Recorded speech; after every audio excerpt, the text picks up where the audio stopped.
From Hollywood, it's time now for... Johnny Dollar. Pat McCracken, Johnny, Universal Adjustment Bureau. Oh, hi, Pat. Hey, I thought you were on vacation. I was. I got called back right in the middle of it on account of Ned Grant. You know him? Grant, the Broadway columnist? That's the one. Oh, what's he got to do with your vacation? He's heavily insured by one of the companies we represent, and right now he's taking his vacation. Well? Well, Ned has made a lot of enemies in his time. I know. I read his column. And it looks like one of those enemies is trying to make Ned's vacation permanent. Savvy? I'll be right over, Pat.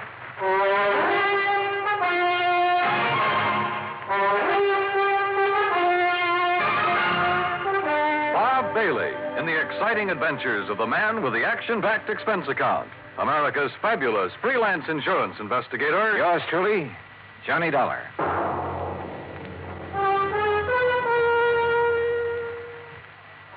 And now, Act One of yours truly, Johnny Dollar.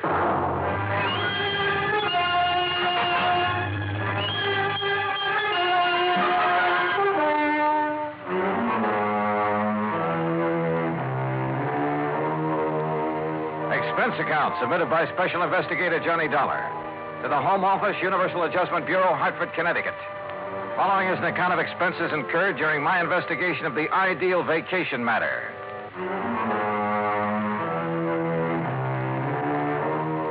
Expense account item one, $1.20 for a taxi from my apartment to the office of Universal Adjustment Bureau, where Pat McCracken was waiting for me, his face covered with sunburn and worry.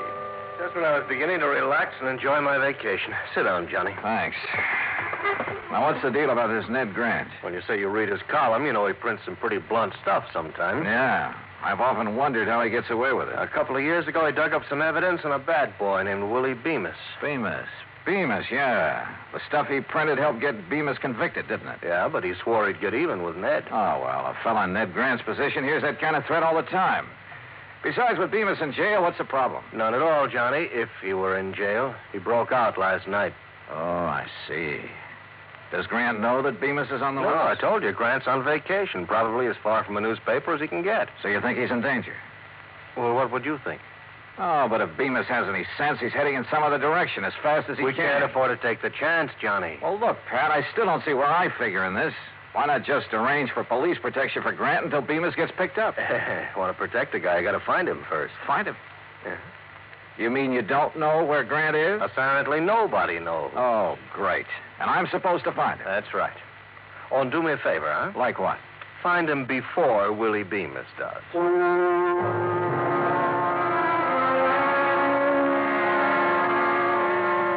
I knew enough about Bemis to realize he wouldn't hesitate to gun down anybody who got in his way, including me.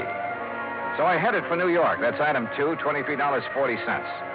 I located the apartment house where Ned Grant lived and had a talk with a manager in his office at the rear of the first floor. I'm sorry, Mr. Dollar, but I really don't have the slightest idea where Mr. Grant went on his vacation. Well, didn't he leave a forwarding address? No, he just told me to hold all his mail for him here until he got back. And he didn't say anything at all that would give you a clue as to where he might have gone? None at all. Oh, great.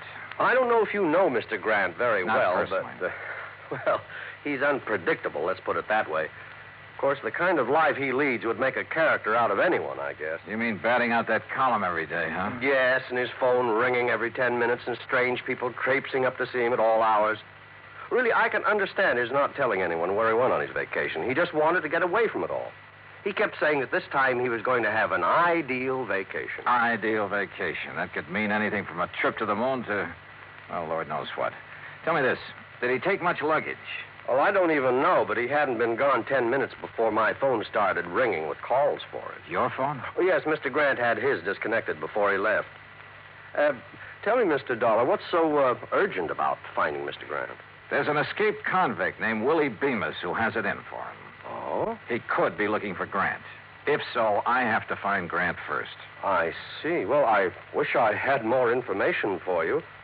Oh, I tell you, you might try Miss Anthony. Huh? Possibly she could help you. Well, who's Miss Anthony? Doris Anthony, a close friend of Mr. Grant. Oh? Do you know where I can find her, where she lives? Well, as I understand it, she has a small apartment somewhere on East 73rd Street. Good, I'll find it. Thanks, Mr. Crothers. I walked outside and hailed a taxi. But then, just as I was about to step into it, I froze. Because I caught a glimpse of somebody walking quickly into the service entrance at the side. And there was just enough light to tell me it was none other than Willie Bemis. I headed back in fast and straight to the door of Crother's little office. The door of it was locked. Crothers, open up. Crothers. Okay, then I'll open it.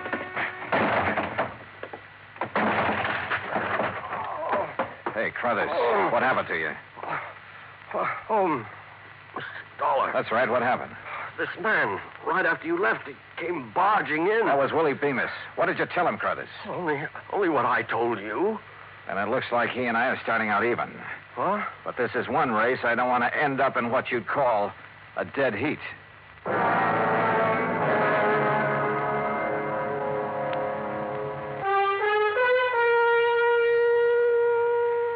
I looked up Doris Anthony's address on East 73rd and took a cab. That's item 3, $1.75 to her apartment. She was tall, rangy, dark hair. And somewhere along the line, I'd seen her before. But I couldn't remember where. Ned Grant? How would I know where he is? He isn't exactly the sort of guy that lets you in on his plan. Hey, listen, Doris, this may be the oldest line in the book, and I know it, but haven't I seen you somewhere before? Could be. I've been around a while. Like where? Oh, I used to sing in a couple of clubs around town. That's where I met Ned. He liked me, so he helped me. In his column, that what you mean? Yeah, that's what I mean. His apartment manager says you're a very good friend of Ned's. He has a lot of girlfriends. My main claim to fame is I'm always handy.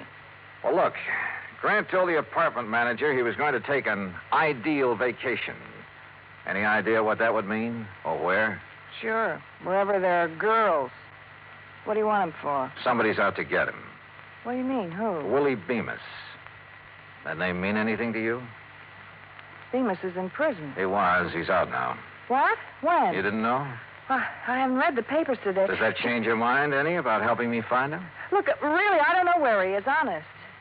There is one thing that might help, though. Yeah, what? Well, a week or so ago, while I was out with Ned, he stopped in at the travel agency. Davis, I think the agent's name was, on 51st Street, around there. Okay, I'll follow it up. Johnny, if Ned doesn't know, Bemis... Yeah, and if I don't get to him first, he's in for a real nasty surprise. There was still something about Doris that stuck in my mind, but I couldn't quite peg it. So I decided to do a little quick research on her. I dropped in to see an old friend who worked in one of the newspapers. We dug through a lot of clippings in the morgue. Doris had sung at half a dozen spots around town, and there were a lot of pictures on her. Then I came to one that rang a large-sized bell. It was a shot of her sitting at a nightclub table. And the man sitting there with her was Willie Bemis. I headed back to her apartment fast. But she was gone. The manager told me she'd left in a hurry and with a suitcase. Now I didn't know where I stood. If Doris was still friendly with Bemis, it could very well be that she knew where Grant was and was helping Willie Bemis find him. In that case, the lead she gave me on the travel agent was only a bum steer to throw me off the trail. But the way things stood, I didn't have anything else to go on at the moment, so I had to take a chance she'd been on the level. I headed for West 50th Street, and the travel agent she told me about, a man named Davis. Ned Grant. Look, customers like him I can do without.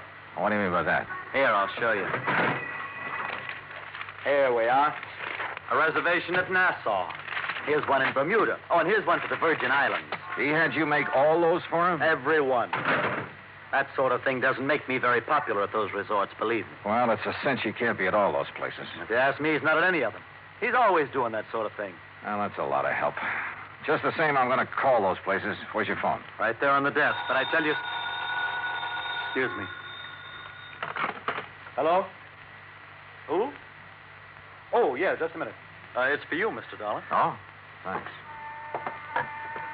Johnny Dollar. It's Doris Anthony, Johnny. Well, I didn't think I'd be hearing from you again. Why not? After I found out you were an old friend of Willie Bemis, I went back to your apartment. You'd cleared out. Johnny, I'm no longer a friend of Willie Bemis. Oh, now, wait a minute, sister. It's the truth. But I was afraid he might come to see me. That's why I left. Oh, sure. Johnny, the reason I'm calling, I think I know where Ned could be. Where? Well, I'm not sure, but a few days ago he went to see a friend of his named Mike Hastings. Mike owns a ski lodge up in Vermont. Ski lodge? There's no skiing this time of year. I know the lodge is closed, but Ned's gone up there once or twice before when he wanted to get away from everything. Okay, where is it? It's called Hastings Lodge, about 20 miles beyond Bradbury, on a little country road. Now, look, I have no choice but to go on up there. Have you told anyone else about this? No, of course not. Okay, Doris. Don't. Expense account item 4, $38.50. Transportation by plane and rented car to Hastings Ski Lodge. As I jounced over the bumpy road up in the Vermont woods, I couldn't help thinking this might be strictly a wild goose chase. But at the moment, I couldn't afford to pass up any lead. It was after dark when I finally drove up to the lodge. It sprawled on the side of a hill way out in the middle of nowhere. There were no lights on, no sign of life about the place at all.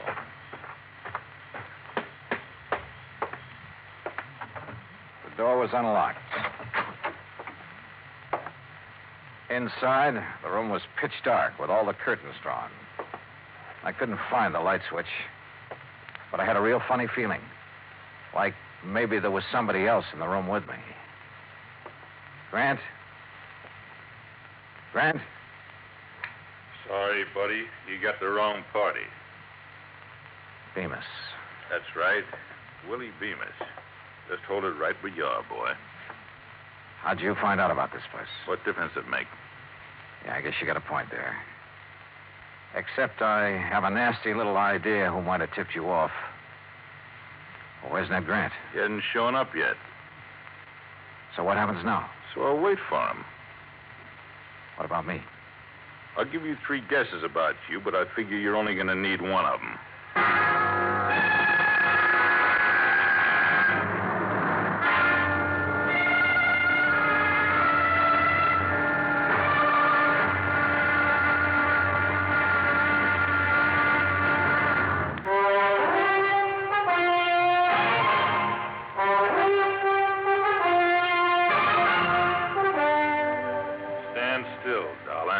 My gun is on the left, if that's what you're looking for, Bemis.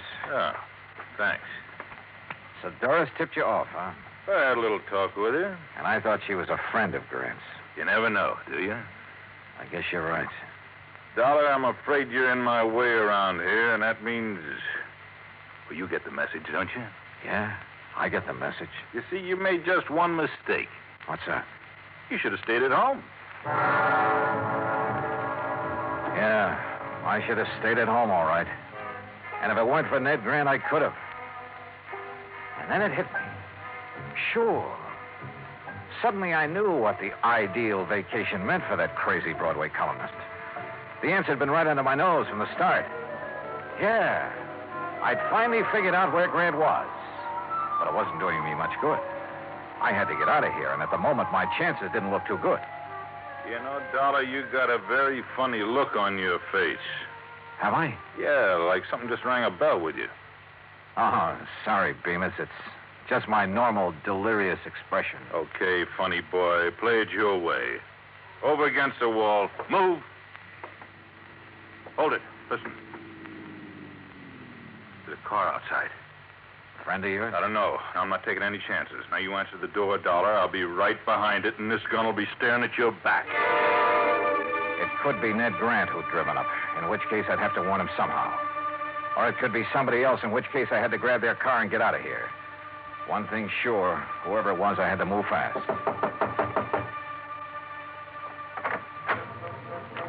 Johnny? I pulled the door open wide, then threw my weight against it. It slammed into Bemis and flattened him against the wall. He was off balance, so I He sprawled and his gun went flying. But I couldn't see where, and I couldn't take time to look. I grabbed Doris. Johnny! Come on, now, into the car. Now, you're going to help me for a change. That was Bemis. Don't tell me you're surprised. You're the one who tipped him off about the ski lodge. But, Johnny, I had no choice. He pushed me around. Yeah, sure. Johnny, where are we going? New York. You think Ned's there? Doris, I think he's been there right from the start.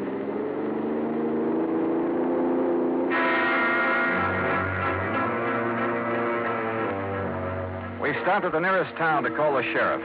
I wanted his boys to try and intercept Bemis. He was a cinch to be following us by now.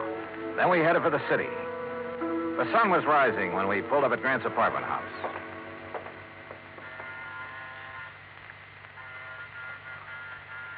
The manager didn't answer. Maybe he's still asleep. Looks like I have to take another chance on you, Doris. I tell you, I'm on the level, Johnny. I sure hope so. I got to get up to Grant's apartment fast. Now, there's a payphone over there in the lobby. Call the police and then meet me upstairs. Go on. Okay, Johnny. I went upstairs and pounded on Grant's door, but no answer. I went to the end of the hall and out onto the fire escape. Yeah, there was a ledge. Carefully, I worked my way along it to a window. It was Grant's bedroom, all right. And there he was, sound asleep, with an empty bottle on the bed table. So my hunch had been right. Sure, it was the ideal vacation for a guy who was pestered by everybody in town. Tell everyone you're leaving the city, then disconnect your phone and hole up in your apartment for some real peace and quiet. I went to the front door. Doris? Yes, Johnny, let me in. Okay, just a sec. Well, Doris, I was... Well. Well. If it ain't Johnny Dollar. Hello, Bemis. Now, ain't this nice? So you did it again, Doris. Honest, Johnny, I couldn't help it. He has a gun. He made me. Yeah, sure. Pretty smart, huh, Dollar? Finding Ned Grant for me? You know, I don't think I'd ever thought of looking for him here. But you did, so you're a smart boy. Okay, now look, Bemis. Don't interrupt me while I'm talking. Like I was saying, I'm much obliged you for helping me find Grant. Now that I got him, okay. So I don't need you around anymore. No, don't! Slowly and with a smirk on his face, Bemis raised his gun until it pointed straight at my head. It flew out of his hand. The shot had come from outside, down the hall. The cops! Suddenly, the corridor was swarming with police. Bemis dove for his gun. Well, you don't get me! Instead, he collected the butt of one over his left ear. Thank goodness they got here. So you did call the police after all? You bet I did. Now, do you believe I'm on the level? Yeah, Doris, I guess I do. And you took a mighty good way to prove it. What's going on here? Ned. So you finally woke up. Or Yeah. sobered up. Hey, that's Willie Bemis they're carting away. It sure is. Well, what's he doing here? What's going on, huh? Hey, look, Bright Eyes, you better go on back to bed. But I don't understand. Just write the whole deal off as a bad dream, huh?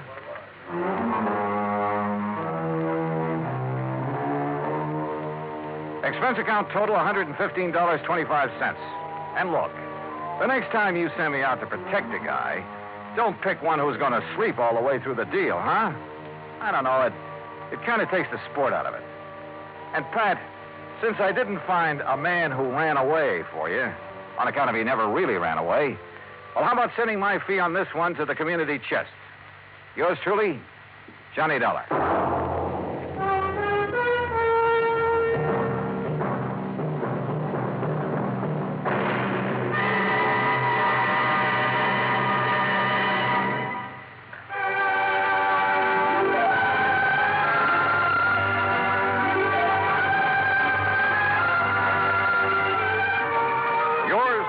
Johnny Dollar, starring Bob Bailey, originates in Hollywood. Written by Robert Wright, it is produced and directed by Jack Johnstone. Heard in our cast were Mary Jane Croft, Lawrence Dobkin, Joseph Kearns, Jack Edwards, Barney Phillips, and Byron Kane. Be sure to join us next week, same station, for another exciting story of yours truly, Johnny Dollar.